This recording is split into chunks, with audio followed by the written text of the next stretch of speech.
Yeah, well, let's get started. So, I think most of you know Paul. For those of you that, well, most of you definitely know Paul. Some of you may not know me. I definitely know some of you, like Paul Brenner as well. But I'm with a company. I have a company called Vintality, and we do precision viticulture work, and which is very data based, and which is part of why I really love what Paul Rickett is doing. He showed me some of this data, and it's utterly wild. So, to me, this is absolutely critical for BC Wine to keep growing and to be thinking strategically, looking ahead, both planning for 2022, but also 2032 and beyond. So I don't need to say much more about Paul. He's going to share a lot of what he's doing. But I think this stuff is amazing, and I think it's essential. Which is why we're happy to host this and put Paul on here, because I think this is something the BC wine industry completely needs, and this is a key service, Paul, you're bringing. So with that, I'll hand it off. And so what we'll do, just the quick bit of housekeeping. Feel free to throw. I'll manage the chat. So if you have any questions, just throw it up in the chat, or you can message me directly, and I'll kind of strategically interrupt Paul as well. We'll have time for Q&A at the end, so feel free to jump in then as well. So I think from there, I think that's everything. I'll hand it over to you, Paul. Okay, thank you. All right, start timer. Thanks, Chris, and thanks to Vintality for sponsoring this webinar. Pretty well, the only thing shorter than great supply at the moment is your time. So I appreciate that, and thank you for being on this morning. This is going to be a very high-level run-through live of my business intelligence tool, showing you results on BC Wine, but also the capabilities I have developed to be able to analyze BC Wine. And for some of you who were clients last year with the first edition, you'll see changes in what you've seen before. And there's going to be a lot of data popping up on screen. You don't try and follow everything. I'm going to highlight some of the things. And if we have time at the end, we'll come back and revisit some things. Everything can be customized. Nothing is set in stone. There are things I have to do to create a basis for this. But the idea here is to show you how we can slice and dice to your particular needs. Watch for patterns. The other thing is, one of the lessons I've learned over the years of working with BC wineries is every winery has a different set of capabilities and goals and resources. So in other words, if one winery is doing something, it doesn't necessarily mean that you should do the same thing, even though they are perceived to be a market leader. There are many ways to approach this. General note, as we get into this, quantities, unless specified, are all in 9-liter cases. Dollars are all valued at wholesale dollars. I work in wholesale because it's channel neutral. And all the data I'm going to show you, except where it's obviously not, is 100% BC wine, whether it's VQA or not. And about 85 to 90% of all BC wine is consumed or sold within the province. So BC is the major market. So, kicking right off, overview. Let's go to 2020. Let's just have a quick look. This is these boxes up here are filters and slicers, so I can pick different years where I have data. So we look at 2020, which was a good year for BC wine. That was the big COVID year, lots of challenges. Total wine volume in BC increased by 5.6%. BC wine went up by about 4%, very credible. And down here we have market shares, 31.4 and 21.7 in volume and value. So BC has a very high value market share. But it was a good year. So COVID did a lot of good in lots of ways with hindsight. But if we go to 2021, what actually happened in 2021, understandably, is the overall market declined. We didn't have the COVID spike, especially in that March to June timeframe.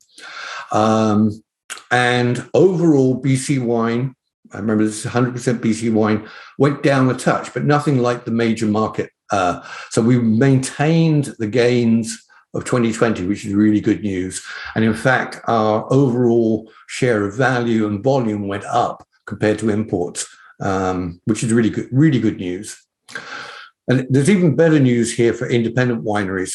One of the filters I have commonly set up, or slices, is the ability to pick out the independents from the big three. And if I just unclick the big three categories, we can see that independent BC wineries did actually really well. They actually got a volume lift in the year versus the overall decline. And changes in value went up quite substantially as price increases, which I'll show you, took hold. So the market, the independent wineries did really well in maximizing the changing market conditions and capturing and retaining the value they got in 2020. And that results in what I call the Updown Ratio.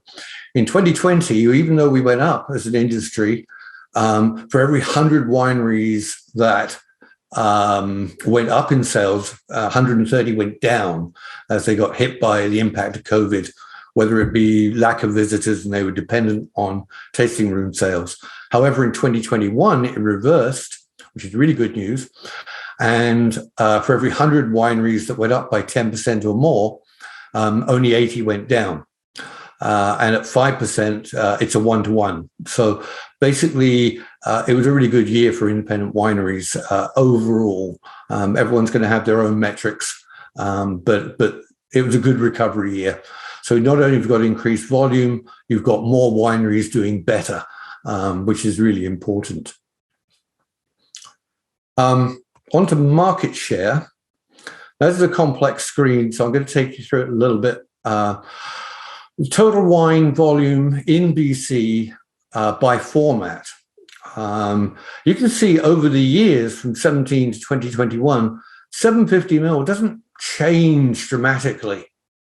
We had a spike for the 3 liters and 4 liters boxes in different formats in 2020, which was expected, or unexpected at the time, but logical.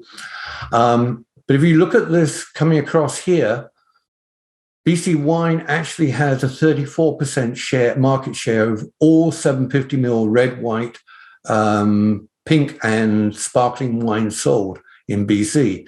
So you see data out there, typically published by WGBC, showing VQA at like 18, 19, 20%.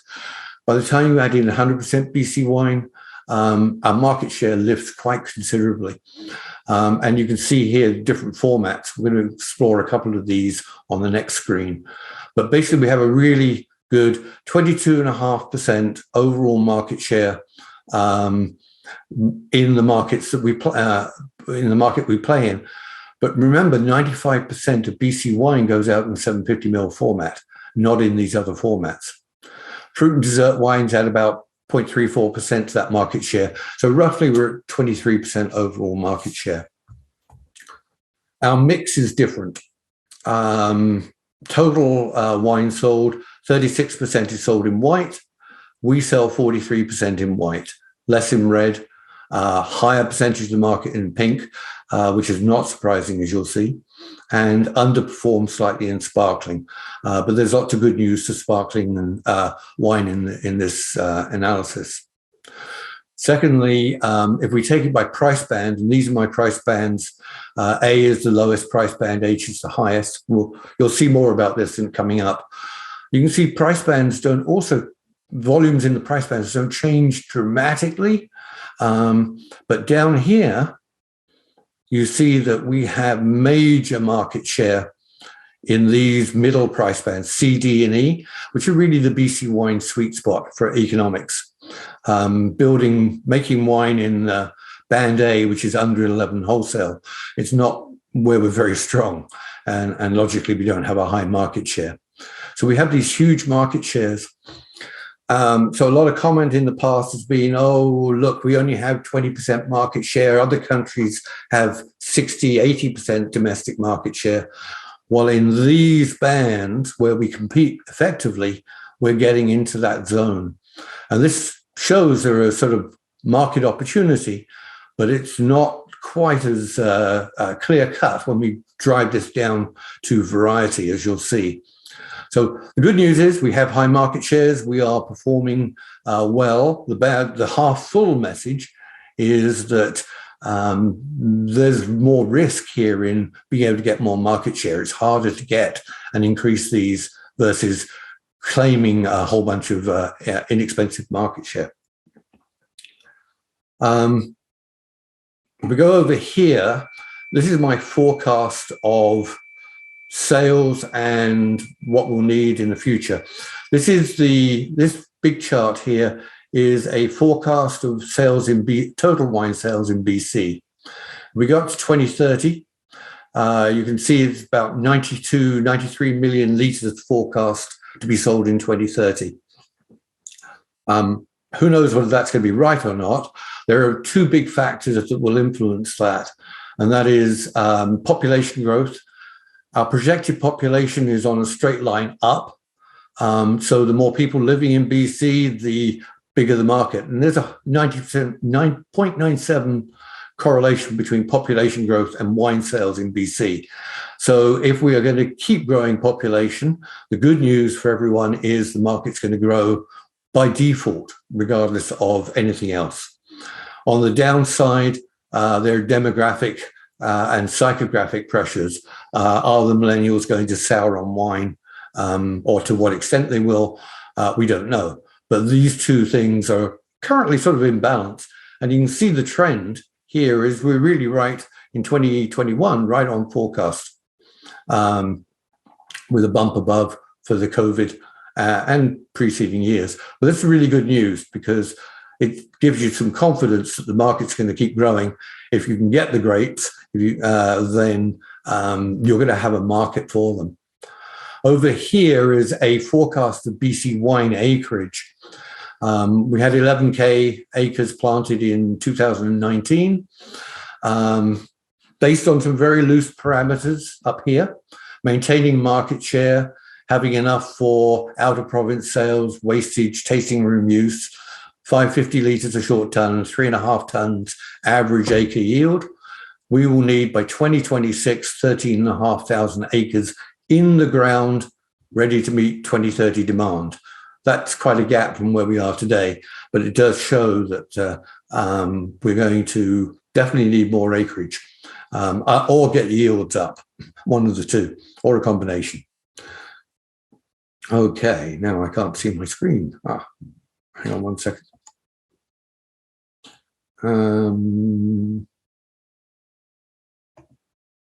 Hold on one sec. I've lost, there it is. Lost the ability to point this.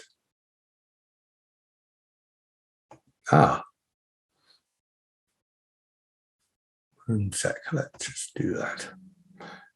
All right, BC summary. Okay, so now we look at BC wine itself, 2016 to 21 in volume. Here's our growth in sales, total all formats.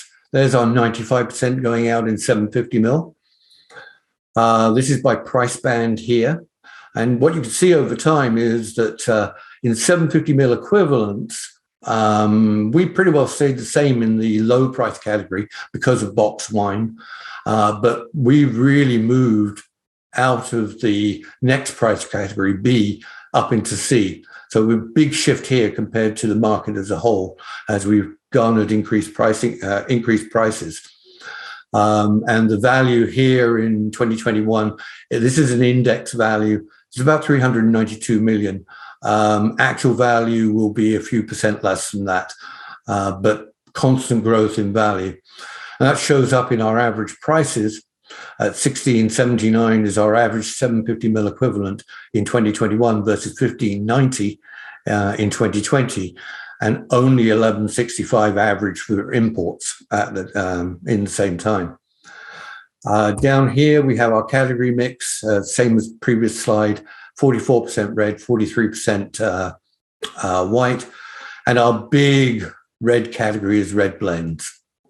Pinot Gris overtook white blends in 2021, but other than that, they pretty well stayed in the same location. And here, this is the average per DVA per 750 mil.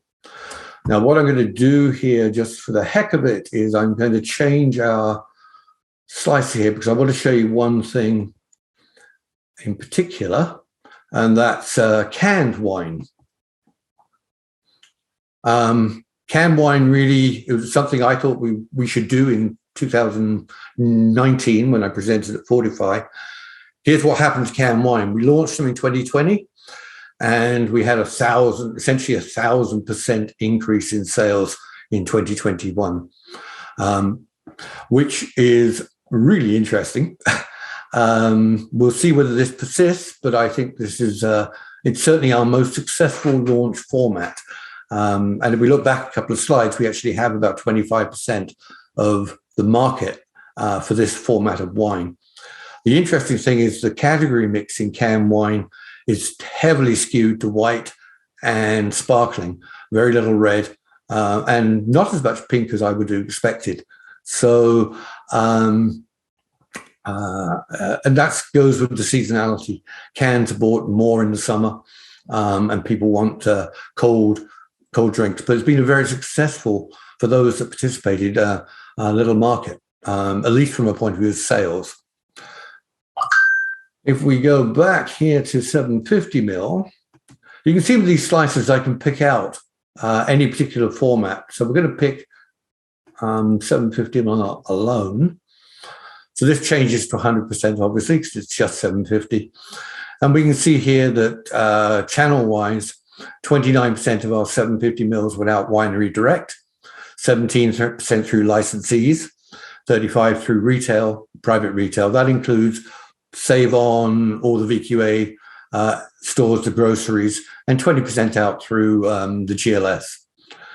And our average has climbed from 1618, last year's subscribers will recognize that number, to 1702 overall. But if I pick this out further for the independent wineries and click out of those,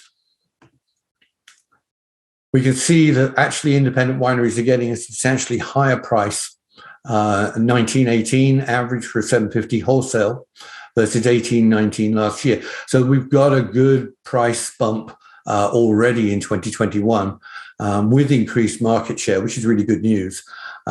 It does make me concerned about some of the projections for price increases this year, in that they may take us a bit over the top here, but we've done really well in 2021 in capturing higher value and more market share. But notice also with independents how the channel distribution changes quite dramatically. 45% goes out winery direct in volume. And you can see here the Similkameen is our big champion in value, wholesale value. All right, so I see I have to do this to move on. And we'll go to Geo. So now we can slice and dice by geography down to sub-GI. Here, basically, I'm showing PG. I'm going to focus on Pinot Gris throughout these slides just to show. So what's showing up here for Pinot Gris is the various regions and their average wholesale price for Pinot Gris and the overall average. Subscribers to BC Wine 21 get the detail here. But there's a few things you can see from this. There's the Vivino score overall is now 3.86 as I'm adding new ratings. This is a very high Vivino score. We're going to talk more about Vivino later. And here's our averages by DVA, major DVAs showing here, and the averages by our sub-GIs. And I call regional grouping sub-GIs, even if they're not official ones. But if they're official, like Naramata and Summerland, Lake Country, these are the actual wineries located in the sub-GI. So we can see that Oliver Osoyos actually has a very high price per 750 mil versus the other regions, logically and understandably. Again, here we can trim this out by independence. and see that are actually independents getting a slightly higher Vivino score, and the volumes coming out for independents from the different regions. And the purpose here really is to show wineries where they fit within their local ecosystem. And we can drill this down in lots of different ways, even by price range. So by knockout the under 11s and the over 75s, things change again. So we can get very, very, very, very precise about positioning your wine within the whole BC wine ecosystem. And then go to variety, which gets really interesting. So this is 2021, 750 mil, all wineries at this point. Oh no, independent, that goes to all. All BC wineries, 750 mil, 2021, and all price ranges, all DVAs, all sub-GIs. This is our scale volume of what we sell. Remember, this is how we sell it, not what we grow. So a red blend could be any combination of any red grape. The average prices. So Syrah is our current reigning average price per 750 mil. And then this chart showing the change in volume over 2020, the change in average price, and the combined change in value. The interesting thing here, this is sorted by change in volume, is sparkling had a really good year. And partially, maybe, perhaps, it's because its prices didn't go up too much, versus those that had low volume changes or negative volume changes tended to have higher price increases. And I can show that by sorting that way. Here's a high price. Chardonnay went up by 8.8% on average, and the volume declined by 0.5%. However, whenever one looks at these summary data, there's a storyline beneath it, which isn't necessarily what happens for your winery. So if I change here, let's put the independents back in and take out the big three, life looks a bit different. There was a big decline in Chardonnay, but an even bigger price rise. So these all indicate that independent wineries maybe got ahead of the game with pricing, potentially. And that won't apply to all wineries either. We go back this way. There we are, sparkling still king of the hill for independents, followed by Pinot Gris growth, Sauvignon Blanc growth, and so on. And down here, Port Gewürztraminer and Cabernet were the things. Now, it could be with Cabernet, we chose in 2021 to put more into blends than Cellars straight single variety Cabernet. So there's lots of things that might have happened underneath this. We're doing well here. We can refine this. And I'm going to put in the physical big three wineries back in here. So we're not dealing with the virtuals. And things change again. Cabernet still sort of goes down the bottom here. But Pinot Gris, Viognier did well as a group, but very small volumes. I mean, you've got to look at this in comparison to its overall volume in these charts. And then we can pick out an individual price range. Let's take this. So let's say your wines are all going out in the 1461 to 1850 wholesale category. Get rid of that one. There we are. That's what happened. As it happened, there was a whole shift in Gewürztraminer into that price range. So it went up because we increased prices compared to other ranges. But there's a ton of interesting information that we can glean from this to determine product pricing strategies and also what channels and how we should approach different channels. So from there, That was variety. Go on to variety history. So this is the variety history by year, 2016 volume to 2021. This is all varieties. This will tie in with previous slides. Some different information showing up here. This is how our average price has changed from 17, 20, and 21. Number of SKUs sold that year, the total volume. This is imports average.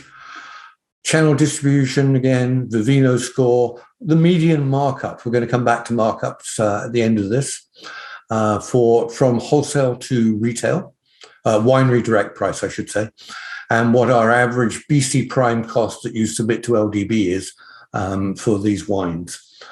So let's first of all take Pinot Gris, which we're really going to focus on. We'll take out all these grapes and scroll down to Pinot Gris. And we can see with Pinot Gris here how much we've shifted price out of the B price band up into the C price band. It's huge shift in price. Imports are running at $14.21. We're averaging $14.88, and a prime cost of $7.97. Prime cost is determined by the wineries. That could include overheads, all sorts of costs. It is not necessarily the straight cost of production. Just for the heck of it, let's look at Pinot Noir by comparison. So now we look at Pinot Noir. Again here, the shift out of band B right up into this band E, so a much higher price wine band. So we're doing well in increasing the value of our Pinot Noir. And quite competitively when we look at imports overall.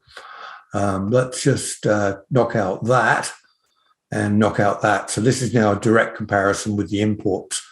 21.66 in our sweet spots versus 23.47. So we're maintaining about a 10% local premium, which I think is entirely reasonable in the market and sustainable. You'll see our markups have gone up a bit. Our prime cost is up, obviously. And our Vino score is up as well. And we can drill down on these screens into, again, DVAs, sub-GIs, different grapes. We can go back here, select all, and move on. And this is a huge amount of, you can spend hours on each of these. So it's going to be, it is a fast run through.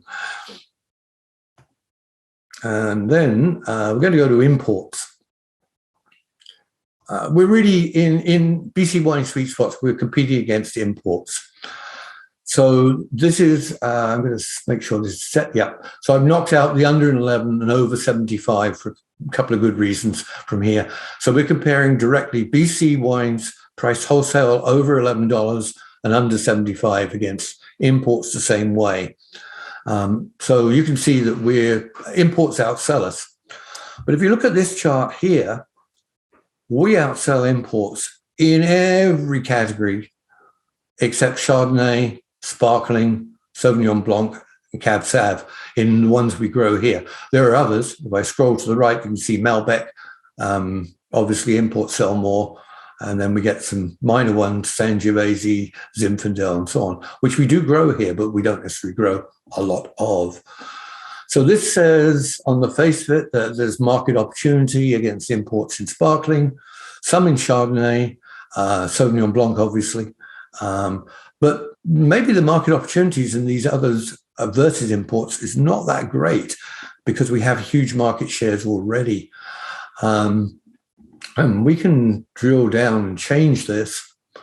And let's take out a couple of the higher price bands and zero in on those three, the 1461 to 2920 range. You can see that our advantage gets bigger or the import advantage gets smaller, except for Cab Sav. But we're pretty well priced competitively here with imports, 1859 versus 1830. So we're not necessarily getting as big a local premium over imports as we'd like.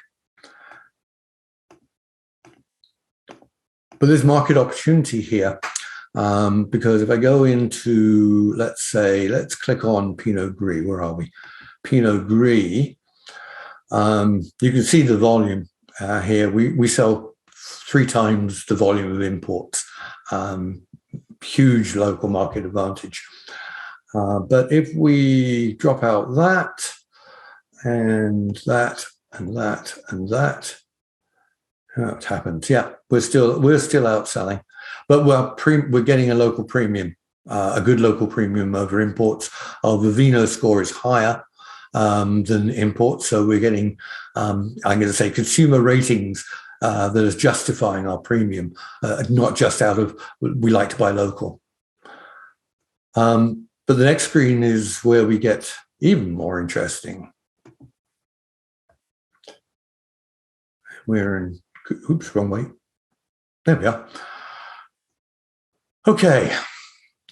So if we want to have a target, let's say, of 66% domestic market share in BC, which is a viable goal, most countries will have higher than that for their domestic proportion of sales.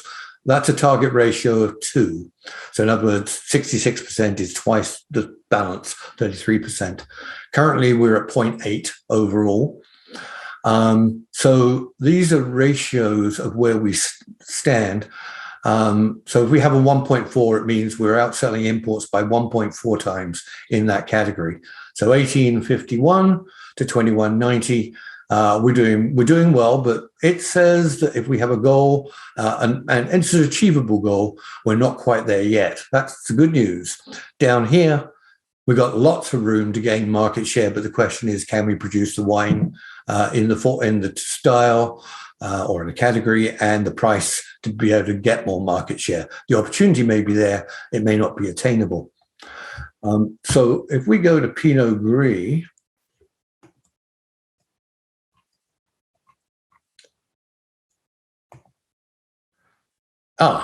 now we outsell imports by 5 times in that critical 1461 to 1850. So we have 80% market share. We're there. We have that dominant local domestic share that, if you will, might be the ideal goal. We've got pretty heavy shares all the way down here. And again, here, it's showing up that if we really want to push the overall, we have to be able to produce wine down here or not. That's a choice. But it does show that we have some limits maybe in what we can expect from Pinot Gris in that 1461 volume-wise. And this is a repeat thing. To show a complete contrast, we'll do Cabernet Sauvignon when sold as a single variety. There's tons of market opportunity in every category, every price category. Because we divert so much, we don't grow a lot of cab, but we divert so much into blends. And cabs get good prices. So there's potential strategy for a winery making a lot of blends if they've got good quality Cabernet to go out there and compete. The other important thing here is, I think we do not do enough, I'm going to say, quality judging against imports. We have a lot of intra-Canadian, intra-BC competitions, which are great, but we're comparing like with like. We need more judgment of Parises happening. And that's where Vivino as a rating system really helps, because it is international and you can relatively easily compare what consumers worldwide think of a particular wine versus the ratings here. It's not to diminish Gismondi's and local writers at all, but they only provide essentially a local opinion as opposed to offset against a broader consumer opinion. So I think Vivino ratings are really important. I wrote a blog on that, which is on the Vintality website. Just to take this a bit further, we look at Chardonnay. Again, here, we're at our goal, if you will, or a goal of 2-to-1 market share, or getting close to 2-to-1 in this price here. with more opportunity in the higher prices and the lower prices. But remember, every time you go up in price, the category volume drops essentially by half of the previous category. So the volume opportunity is not as great. And again, with shortage of grapes, that's not our particular problem. We need to get value out of what we get as opposed to volume because we have a huge surplus. Let's go back to Pinot Gris. Whoops, click that. And go back to Pinot Gris. Now, live, there are various things I can do to customize this. And you may say that those price ranges don't work for me. So I'm going to build live very quickly a different price range. So these are standard price ranges, but let's say we're interested in Pinot Gris, only $15 to $20. So I'm going to go into BC Wine here. I'm going to pop a filter based on March 2022 prices. We're going to make that greater than or equal to $15 and less than or equal to $20 wholesale. And we're going to apply that filter. And then we're going to do the same with imports. And we're going to take their wholesale price as a filter and make that greater than or equal to 15.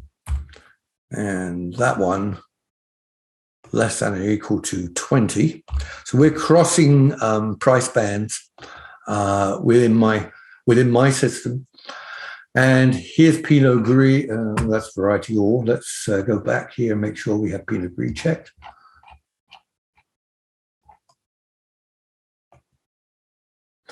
Right. So in both these categories, within that very tight price band of 15 to 21, we're doing really well. But look here, there's slightly more opportunity, if you will. We're already market dominant, but there is slightly more opportunity if we price our Pinot Gris a little higher versus imports, because here we're still at 5. So introducing more wine in this price range is going to struggle against imports price-wise. So we can do this with any price band, any grape, and show it against imports or competing BC wines to come up with a product positioning price strategy, if you will. And as I say, so much is variable. This is if we go here and select all,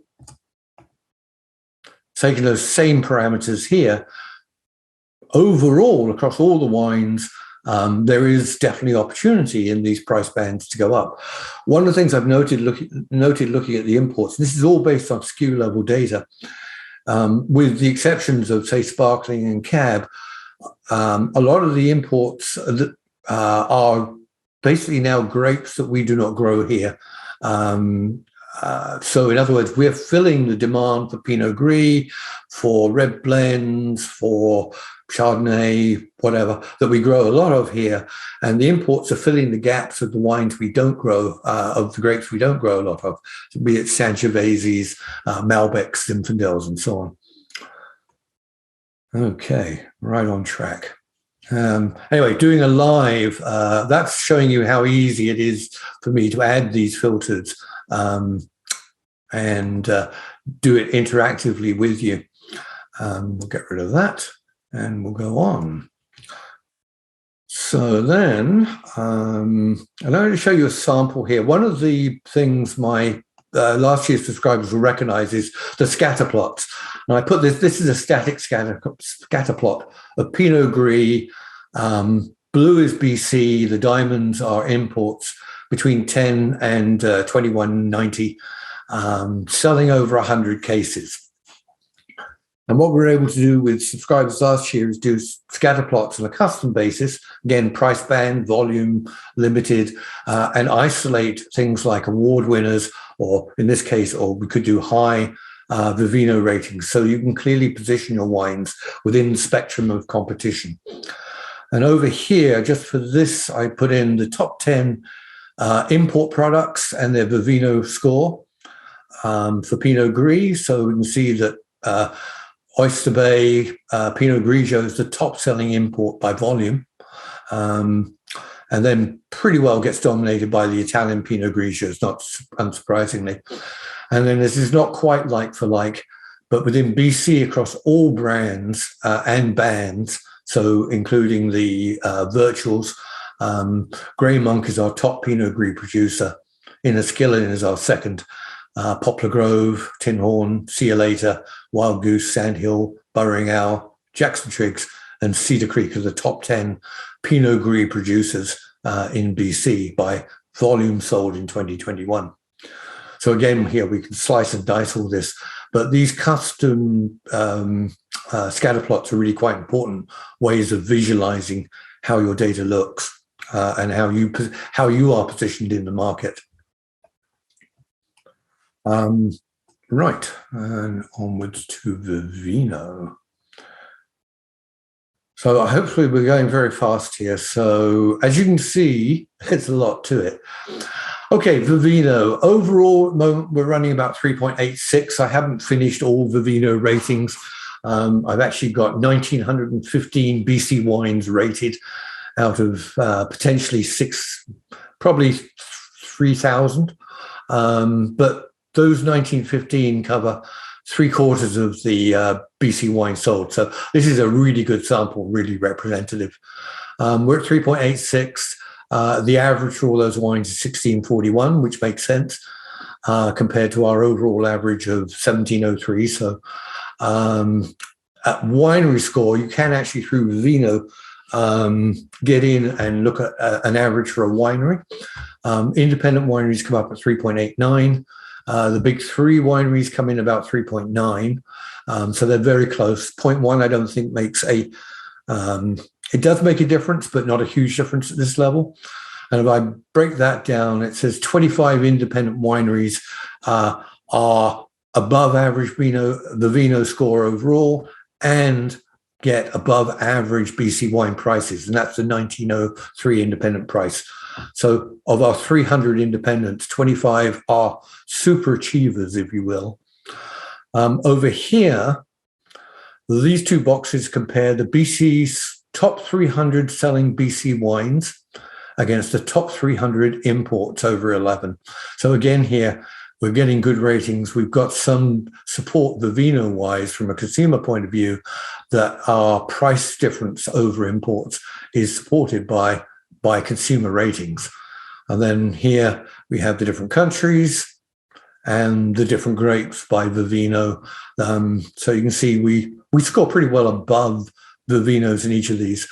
This would change if I went in, for instance, on sparkling and put in, which I'm going to do, all the low volume, very low volume, but very high end champagnes, which will get very high ratings and would push the whole thing up. So, so this will change over time.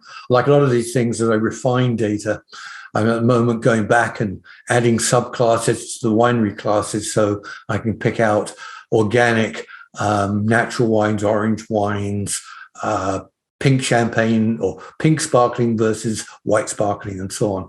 So these are all work in progress, which I issue updates on to subscribers. And then just pop this out. But Vivino, it's worth reading the blog on Vivino. There's a lot of interesting info in it. Right, where are we? Markups. I've also been doing a lot of work on markups. Markup obviously is the difference between your winery direct price and and wholesale. Okay, not your cost. Here's our basic overall chart: 750 ml, all wineries, all prices. Make sure that's true. Yep. All prices here. And basically we have a very nice bell curve all the way up until this point here, which shows our median markup across the board is 29.6% from wholesale to winery direct. There is an art and a science in determining price. A lot of wineries start at retail, work backwards, figure out what their wholesale they want. Their wholesale price is going to depend on whether they're selling primarily direct or through licensees. So there's a whole bunch of decision making that goes in to set the price that you register with LDB. But generally speaking, here's our markup level and sweet spot across the board. It could be argued that wines with very low markups from wholesale to retail, the wineries are not expecting to retail. They're going to sell everything at wholesale as well. And up here, they're making, certainly in this region here, making a really good business value proposition to their retail channels. But see this big spike at the end here? This can change quite dramatically, and I'm going to illustrate by getting rid of the big three virtuals, and that spike goes away. So the price volatility, the LTOs that the big three virtuals run really skew the overall picture, but our bell curve remains very much intact for physical wineries, and with this 29.7 median price. So there's a whole strategy now, discussion you can have around this of how do I set my pricing. And my time is telling me that I've actually used my 45 minutes, which is really good news, because that is almost right on time. So one sec, I'll come back here to my end cap. And now we can take questions. I can go back and change some of these things and demonstrate them if we have time and interest. The point here is there's lots of things we can show you as an individual winery. And every winery is different and uses data in different ways. I'm a big believer in data decision-making, data-driven decision-making. So I can provide the data, you can provide your market sense and objectives to mine. We can actually build strategies to move you forward, whether you have a lot of grapes or few grapes, whether you want to be a 1,000-case winery forevermore or want to grow into a 50,000-case winery. So at that point, I will open up to any questions. Yeah, thanks, Paul. That was awesome. So if you have a question, just feel free. I mean, you can again throw it in the chat if you'd like. If not, feel free to unmute yourself and or go on video. Just in case anyone's coming up with questions, I thought I'd ask one quickly, Paul, related to the Vivino article, which I thought was quite cool, around different ways wineries can use those Vivino scores, because I think it's so interesting that you're capturing data that is international. Right, that is not just a local market perception, but is an international market perception. So, yeah, just curious if there's any ways wineries can kind of be using that data, those Vivino scores, practically. Yeah, one of the benefits of the Vivino is it's international. So if you are exporting, and I use that term loosely, I mean certainly if you're going out of Canada, those ratings travel with you. So someone happens to be shopping in Selfridges can actually look up your Vivino ratings when they're comparing to international. So it has a lot of external value. I would say that most of the ratings on Vivino for BC wines are driven by people in BC. So we have a predilection to rate our wines higher, I'm sure, a bias. But they're a good benchmark. In general, would I build a strategy around you can't manipulate Vivino ratings, but would I build a strategy about getting more ratings? For sure. I would be encouraging people to rate us on Vivino on your websites and at the tasting room for sure. And Vivino ratings are going to be more likely used by out of country visitors when they're at the winery rather than checking on a Gismondi rating. Great. And Paul Brunner had a question around just a reminder about when you purchase this from you, Paul, what are you getting? And then what, like what's included in the package and what you're selling it for, or if that's dependent or what. Okay. So basically last year we issued a huge written report, 60 pages, full of dense text and opinion. This year I'm going to do it differently. I'm going to take the summary data at regional and major grape level, and I'm putting them in a PowerPoint deck, so they're not manipulatable. You can't change the parameters, but you get a deck of PowerPoint deck with a lot of the key information. It's presented slightly differently. I juxtapose regional versus BC instead of doing them on different screens. And that's $150 for that static set. There's a subscription option because I do add new graphics, I do update data, and I'm looking at these various subclasses. So there's a subscription option which gets you a monthly update on anything I change.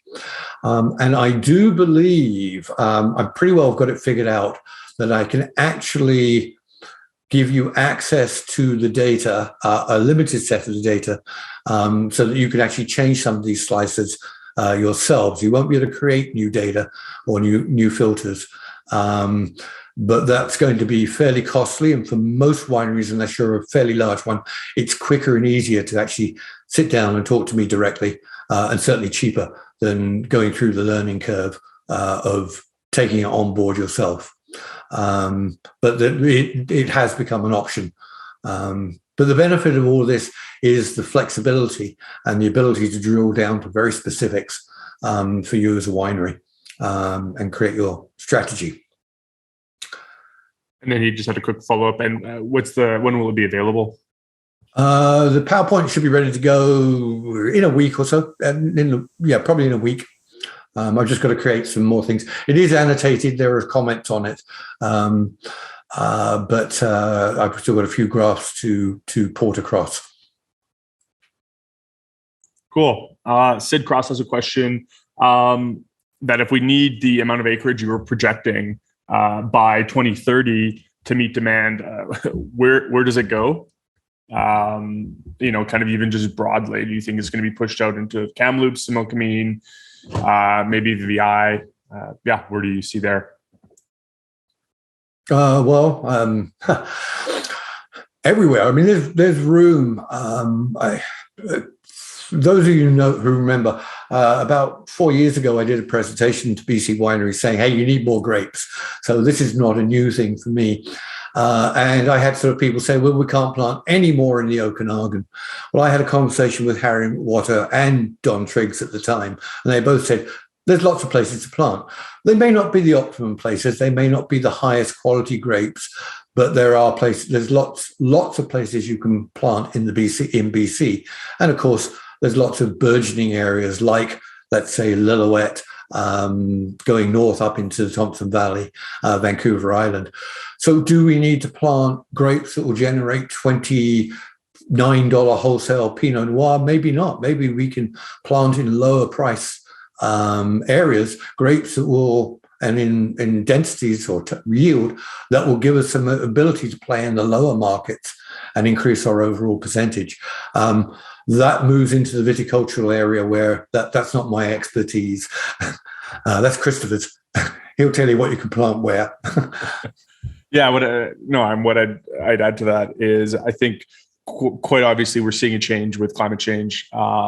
Just look at all the data across the world, what we're seeing. So I think you're just going to see an expansion of regions because I think we're going to see a lot more heat. And I think one of the big challenges is going to be maintaining even current yields with what we're seeing. And so I think we're going to be doing there's a lot of research now going on that even here in BC, we're doing some of that as well, is trying to figure out how do we even just keep our current yields or start increasing them.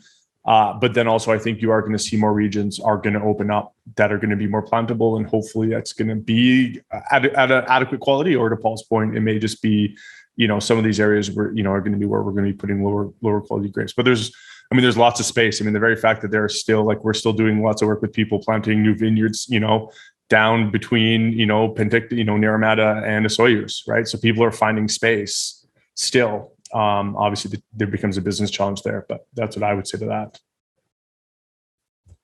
Yeah, I didn't. We may find some varieties, I guess, Christopher, that we haven't historically planted that will do well in certain regions as well. Yeah, and I mean that's what you're seeing. Hybrid. I mean, they're planting hybrids in France, so, and I know some people here are planting them, so there might be a bit of a comeback there, and we might, yeah, it's going to be, I think, going to take more experimentation though, which I think BC is well suited for. It hasn't been doing. But probably not going to be experimenting enough by the time we need all those grapes to get to 2030. Yeah, that's spot on. Yeah. Do we have any other questions for Paul? Stunned silence as everyone goes, "Oh my God, I'm overwhelmed." That is the challenge. It gets, you run through this and I live and breathe this stuff. So, like I'm going, oh yeah, I know how to do that, or I know what that means. Seeing it for the first time, I'm sure it'd be overwhelming. My recommendation for a winery, certainly who's not seen any of this or last year's data before, is your optimum course is to buy the PowerPoint set and then book a session with me to go through things specifically. That's the optimum way of doing it. And I can create custom screens for showing all sorts of data. Yeah, and I would say too, something I found even just chatting with you, Paul, just, I mean, obviously not as a winery, but just how actionable it is, right? At the end of the day, once you actually get past kind of a bit of the data shock. Because again, you're doing something we do with our vineyard clients, which is you're taking in a massive amount of data and, okay, well, what do we do with it? And I think that's part of the service you're providing is what can we actually do and play with our business, right? Or affect our business, improve our business with this. That's cool. Key. I mean, wineries are the winery business is a long-term strategy game. Obviously tough at the moment with lack of grapes. So yeah, you're not looking to necessarily grow the business, just hang on to what you've got. But you've got to be planning for the future and understanding where it will go. You've got to look multiple years ahead, and that we can help with. Okay. Anything before I wrap us up, Paul? Anything else from your end? No, just call me. There's contact information. Call me or email me is always better. You can reach me on Twitter, Paul Rickett, and on BC Wine Chat, obviously. Invite you all to participate. And your best course, just get hold of me and let's go from there. Yeah. And also, Paul's got a couple of great blogs on our site at vintality.ca. The latest one on Vivino, I think, is super interesting. I threw that up in the chat, but I definitely, if you haven't seen it, jump over and give that a read, because I think there's also, first of all, it's super interesting, but also there's lots of actionable data. And I think it's another good intro to what Paul's doing. So with that, I'd want to thank everyone so much for taking your time to participate. Come join us. Thank you to Paul for putting all this together and sharing this with us. And I just hope everyone has a great day. Thank you very much. Have a great day, everyone.